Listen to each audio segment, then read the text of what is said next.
Très souvent, nous avons tendance à croire que prêcher la parole, c'est seulement à l'église. Très souvent, les gens pensent que écouter la parole, ça nécessite simplement d'être à l'église. Non, nous avons le droit de prêcher la parole partout. Parce que nous croyons que la sémence de Dieu se trouve partout. Voilà pourquoi nous venons vers vous chaque fois. Peut-être que tu as déjà écouté beaucoup de fois. Mais d'après ce que tu as déjà eu à écouter, rien ne t'a encore touché. Beaucoup de fois que tu as eu à écouter, ça ne t'a jamais frappé. Voilà pourquoi ce matin nous venons encore. Parce qu'on dit la répétition est la mère des sciences. Le fait de beaucoup écouter, ça va booster quelque chose en toi. Alors nous n'allons pas beaucoup parler. Mais avant tout, nous allons d'abord lire une écriture. Je suis dans Jérémie chapitre 29. À partir du verset 11. La Bible dit: car je connais les projets que j'ai formés sur vous. C'est l'Éternel qui dit. Projet de paix et non de malheur, afin de vous donner un avenir de l'espérance. Vous m'invoquerez et vous partirez. Vous me prierez et je vous exaucerai. Vous me chercherez et vous me trouverez. Si vous me cherchez de tout votre cœur. Que le Seigneur ajoute la bénédiction à la lecture de sa parole. Que Dieu vous bénisse encore, mes mamans. Que Dieu vous bénisse. Je vous en prie, prêtez-moi un peu de votre attention. Je ne vous demande pas d'être un peu distrait, mais plutôt d'être vigilant parce que vous êtes devant vos tables. Mais néanmoins, prêtez-moi ne fût que votre attention pour quelque chose que je veux parler ici. Vous avez déjà eu à entendre parler de Branham. Vous venez, vous nous voyez avec des t-shirts, portant une photo derrière. Vous avez entendu les gens dire que Branham c'est un Dieu. Mais ce matin, nous vous rassurons qu'en aucun cas, Branham sera Dieu. Il n'a été jamais Dieu. Il ne le sera jamais. Parce que nous croyons en un Dieu, le seul, l'unique et le véritable, c'est le Seigneur Jésus-Christ. Mais nous croyons que Dieu pour agir, que Dieu pour faire, il a toujours suscité des gens. Des gens remarquables. On appelle des prophètes. Nous aussi, en ce temps de la fin, nous avons reçu un prophète. Au nom de William Marion Branham. Voilà pourquoi en voyant ça, que cela ne vous achoppe pas. C'est une façon pour nous de valoriser le prophète que Dieu a envoyé. La Bible que nous venons de lire, ou plutôt le verset que nous venons de lire, ça a été inspiré par un homme. Un homme qui l'avait écrit. Voilà pourquoi des centaines de milliers d'années, cette Bible demeure. Nous continuons toujours de le servir. On s'en sert toujours parce que c'est inépuisable. C'est une source qui ne tarit jamais. Oh, qui peut dire amen à cela? Voilà une écriture que nous venons de lire. Parce que Dieu qui nous a promis, c'est Dieu qui nous a parlé.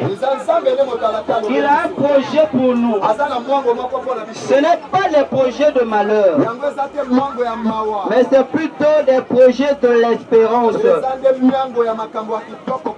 Il nous a dit, celui qui le cherchera, celui qui le cherchera de tout son cœur, et quand il priera, il le trouvera.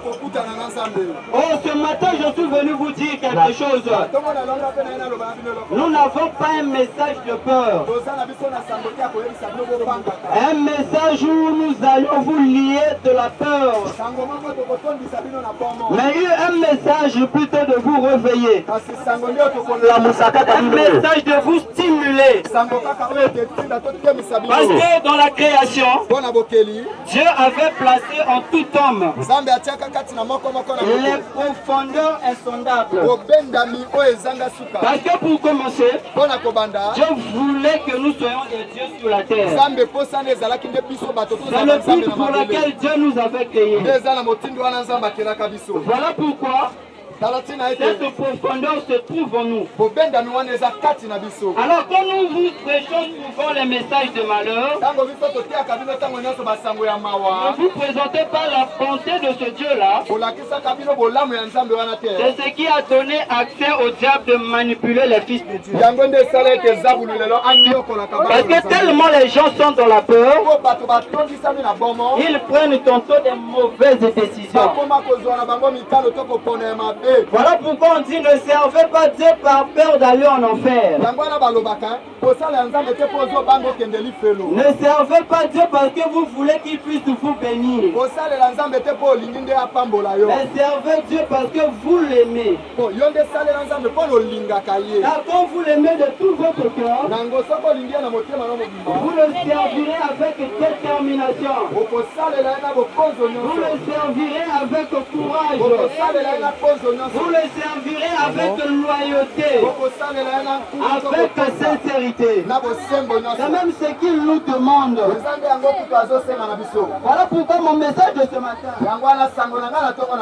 donnez votre vie à Jésus.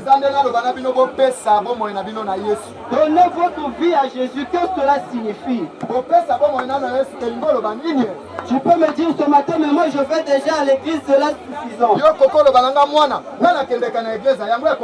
Mais je te dis que cela ne suffit pas. Parce